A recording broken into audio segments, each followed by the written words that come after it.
विद्यार्थी मित्रांनो, सह्याद्री ट्युटोरियल्स मध्ये तुमचं स्वागत आहे. हा व्हिडिओ असा आहे, क्लिअरली सांगतो.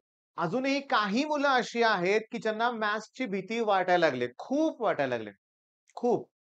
केमिस्ट्रीचा पेपर, फिजिक्सचा पेपर डोक्यातून जाईना झालेला आहे आणि आता मला मॅथ्सचा अभ्यास होत नाहीये. असे कॉल जेव्हा मी रिसीव्ह केलं ना, तेव्हा माझ्या लक्षात आलं, "अरे बाळा, तू केला अभ्यास. तुला फक्त रिवाईज करायचं आहे. पण आता कसं रिवाईज करणार? I-M-P questions." आता मॅथ्समध्ये आय-एम-पी क्वेशन्स मी तुम्हाला सांगतो.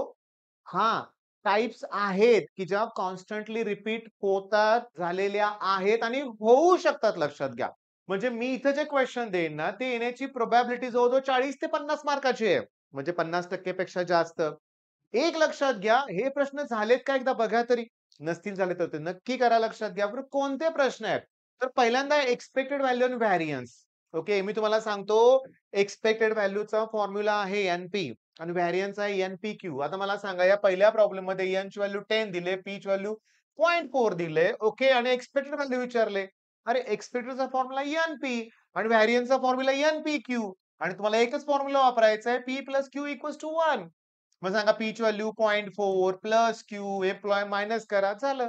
आता गंमत म्हणजे जर तुम्हाला एक्स्पेक्टेड व्हॅल्यू पण दिली असेल आणि व्हॅरियन्स पण दिला असेल, तर मी काय करणार मग व्हॅरियन्सला एक्स्पेक्टेड व्हॅल्यूने डिव्हाईड करतो ना. व्हॅरियन्सचा फॉर्म्युला एन-पी-क्यू, एक्स्पेक्टेडचा एन-पी. मग एन-पीला एन-पी कॅन्सल होऊन मला क्यूची व्हॅल्यू मिळेल ना. पुन्हा P plus Q equals to 1 घेऊन मला पीची व्हॅल्यू मिळेल. एकदा का पी आणि क्यू मिळाला, तर मग एक्स्पेक्टेडचा फॉर्म्युला जर मी वापरला एन-पी एक्स्पेक्टेड व्हॅल्यू दिले, पी फाइंड आउट केलं, इंटू पीचा अपॉन पी करा, एन ची व्हॅल्यू मिळेल ना. सांगू का तुम्हाला expected value, variance, standard deviation हे आत्तापर्यंत बोर्डच्या एक्झाममध्ये प्रत्येक वर्षी प्रश्न आलेत. म्हणजे यावर्षी पण येण्याची शक्यता जास्त आहे. या टॉपिक मधले हे प्रश्न नाही आले, तर दुसरे प्रश्न ईझी येतील. पण हेच येण्याची शक्यता खूप, खूप, खूप जास्त आहे. पण त्याच्यामध्ये टेबल्स पण आहेत बरं का. एन-पी, एन-पी-क्यू हे बायनॉमियल होतं. प्रोबॅबिलिटीमध्ये तुम्हाला ना, हे बघा 3 कॉइन्स आर टॉस्ड दिले. जेव्हा 3 कॉइन टॉस करतो ना आपण लक्षात घ्या, हे स्टँडर्ड टेबल आहे. म्हणजे कुणाची प्रोबॅबिलिटी विचारली हेड्स. सगळेचे सगळे टेल आले. मग हेड आलंच नाहीये. एकच आलं, 2 किंवा 3 आलं. जर चेक केलं ना आपण लक्षात घ्या, त्याची प्रोबॅबिलिटी 1/8, 3/8, 3/8, 1/8 येते. आता एक्स्पेक्टेड काढताना तुम्हाला पहिला एक्स-आय, पी-आय करायचंय. ओके. त्याची अल्जेब्रिक सम करायची आहे. तेच तुमचं एक्स्पेक्टेड व्हॅल्यू असणार आहे. आता एक्स-आयच्या स्क्वेअरला पी-आयनं मल्टिप्लाय करायचंय. याचा स्क्वेअर कोण याला मल्टिप्लाय करा. याचा स्क्वेअर, याचा स्क्वेअर आणि त्याची पुन्हा अल्जेब्रिक सम घ्यायची आहे. 24/8 म्हणजे 3 येते. आता व्हेरियन्सचा फॉर्म्युला काय बघा, की जे एक्स-आय स्क्वेअर पी-आयची ॲडिशन आहे, त्याच्यातून एक्स्पेक्टेडचा स्क्वेअर मायनस करा. ओके. एक्स्पेक्ट व्हॅल्यू किती होती? 1.5 त्याचा स्क्वेअर किती? 2.25 आन्सर मिळेल. हे सांगतो 2 पेअर ऑफ डाइस थ्रोन केलेले आहेत. पण गंमत बघा ना, त्याच्यावर तुम्हाला ॲडिशन किती पाहिजे लक्षात घ्या. ठीक आहे ॲडिशन हीच तुमचा एक्स आहे म्हणजे प्रोबॅबिलिटीचा क्वेश्चन आहे. मग बघा 2 डायस तुमच्याकडे असतील तर ॲडिशन मिनिमम 2 होईल, मॅक्सिमम 12 येणार. आहे का बघा 2, 3, 4 अप टू 12. पण गंमत बघा 1-1 आलं तर ॲडिशन 2 होईल.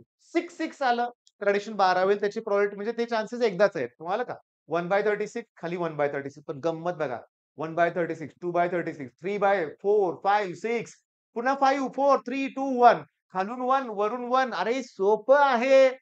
कॉम्प्लिट तुम्हाला काय वाटतं, की ह्या दोघांचा प्रॉडक्ट करायचं सगळ्यांचे काय करायचे ॲडिशन. तिथं फक्त घाई करू नका. 3 मार्क लॉटरी आहे. बरं पहिला प्रश्न एक्स्पेक्टेड व्हॅल्यू व्हॅरियन्स करायचा. तुम्ही नक्की केला असेल. दुसरा करायचा आहे फाइंड द व्हॅल्यू ऑफ के. तुम्हाला माहिती आहे त्या सगळ्यांचे ॲडिशन इक्वल्स टू 1 असतं. त्याच्यावरून केची व्हॅल्यू काढायची. शोधा या टाइपचे प्रश्न. मी आता 2च मिनिटात व्हिडिओ संपवणार आहे बरं का लक्षात घ्या. ऑब्व्हियसली वर्षभराचं टीचिंग एका दिवसात होणार नाही. वर्षभर तुम्ही केले तेच तुम्हाला रिवाईज करायचंय. फक्त मी तुम्हाला आयडिया देतोय काय करायचंय ते लक्षात घ्या. फाइंड के येऊ शकतो. आता हे मात्र महत्वाचं आहे. लॉजिक मधलं ट्रुथ टेबल ओके. मग ते तुम्हाला ते टॉटॉलॉजी, कॉन्ट्राडिक्शन वगैरे तुम्हाला माहिती आहे लक्षात घ्या. ओके. कंटिन्जन्सी म्हणूया आपण. Switching circuit okay. त्याला सिम्प्लिफाय करायचंय आपल्याला लॉज यूज करून. लिनियर प्रोग्रामिंग फिक्स प्रॉब्लेम असतो 4 मार्कला सेक्शन डी मध्ये. ए इन्व्हर्स जेवढ्या मेथड आहेत ना पुस्तकात तेवढ्या मेथडनं ए इन्व्हर्स तुम्हाला काढता आलं पाहिजे. Method of reduction, word problem section D मध्ये इम्पोर्टंट आहे. मग या सेक्शन डी मध्ये बरं का ह्यातला एक प्रश्न फिक्स आहे मॅट्रिक्सचा 4 मार्क. हे 4 मार्क फिक्स आहेत. ओके. हे 4 मार्क फिक्स आहे. म्हणजे इथं तुमचे 12 मार्क फिक्स होतील लक्षात घ्या. त्याच्यानंतर sine rule, cosine rule. Pair of straight line मध्ये तुम्हाला माहिती आहे लाईन जर परपेंडिक्युलर असतील तर A plus B equal to 0 अशी कंडिशन असते. पॅरलल असतील तर H square equals to AB. Tan थिटाचा थेरम आहे. हो. थेरम तर ऑलरेडी तुम्ही केलेतच ना, लक्षात घ्या. मग त्याचं टेन्शन नका घेऊ. ते एक 20 मार्काच्या आसपास थेरम येणारं. ते थेरम, त्याच्यानंतर हे प्रश्न, साइन रूल, कोसाइन रूल. मी तुम्हाला सांगतो पेअर ऑफ स्ट्रेट लाईनमध्ये फाइंड सेपरेट इक्वेशन असा प्रश्न असतो. ओके. त्याच्यानंतर volume of the parallelepiped, volume of the tetrahedron हे कुठलं आहे? वेक्टरमध्ये आहेत लक्षात घ्या प्रश्न. वेक्टरमध्ये मग कोप्लेनर वेक्टर, कोलिनियर वेक्टर हे असे प्रश्न आहेत. ऑब्व्हियसली सगळंच काही एकत्र सांगून होणार नाहीये मला, पण तुम्ही काळजी करू नका रे बाळांनो. मी तुम्हाला सांगतो 20 मार्क थेरमचे. या प्रश्नावर जवळ-जवळ 20 मार्क होतायत. पण ह्याच्यापेक्षा जास्त मार्क हवे असतील, तर हे केलं पाहिजे. हे 2 टॉपिक केलेच पाहिजेत. कुठले 2 टॉपिक आहेत सांगू का तुम्हाला? ॲप्लिकेशन ऑफ डेरिव्हेटिव्ह आणि डिफरन्शियल इक्वेशन. ओके. त्याच्यात थेरम एकही नाहीये याचा अर्थ न्यूमेरिकल येणार. एल-एम-व्ही-टी, रोल्स थेरम हे खूप सोपं असतं रे. त्या टिपिकल कंडिशन असतात त्या सॅटिस्फाय व्हायला पाहिजेत लक्षात घ्या. मग ती सीची व्हॅल्यू फाइंड आउट करायची असते. सिंपल एकदम केलंय तुम्ही पुन्हा एकदा रिवाईज करा. फक्त हार मानू नका रे. सर तुम्हाला काय आठवतच नाहीये. मी खूप घाबरलोय. आता पुढे काय होईल? अरे नाही. दिवसभर वेळ आहे अजून तुझ्याकडे लक्षात घ्या. संध्याकाळी परत वेळ आहे. पॉसिबल आहे. उद्या पाठी रिव्हिजन करायची आहे. ओके. आणि मॅथ्स झाल्यावर आपल्याला पुन्हा सी-ई-टीचा अभ्यास सुरू करायचा आहे. खचून जाऊन चालणार नाही. ओके. मग हे बघा मी काय म्हणतो थोडंसं दिलंय मी, पण माझी इच्छा आहे ए सगळंच तुम्ही केलं पाहिजे आणि हे ऑर्डर एंड डिग्री डिफरन्शियल मधलं. त्याच्यानंतर एलिमिनेट आर्बिट्ररी कॉन्स्टंट, सॉल्व्ह तुम्हाला सांगतो homogeneous differential equation, linear differential equation okay आणि त्यातल्या आहेत वर्ड प्रॉब्लेम. मी थोडक्यात सांगितलंय तुम्हाला लक्षात घ्या. थोडक्यात म्हणूया आपण. तुम्हाला क्लिअरली सांगायचंय मला काय? घाबरू नका. घाबरू नका. बऱ्याच मुलांना भीती वाटते काय माहितीये का, की सर फिजिक्सला काय 30 मार्क होते प्रॅक्टिकलचे 5च पाडायचे होते, एम-सी-क्यू होते झालं. मॅथ्समध्ये 20च मार्क कॉलेजने दिले, त्यात 1-2 मार्क कमी केले असतील, मग पासिंगला तेवढेच मार्क पाडायचे. माझा तर काहीच अभ्यास झाला नाही. घाबरू नका. तुम्ही मॅट्रिक्स लॉजिक तरी करा, थेरम तरी करा ना. करा ना. हार मानून शांत बसण्यापेक्षा केलं पाहिजे लक्षात घ्या.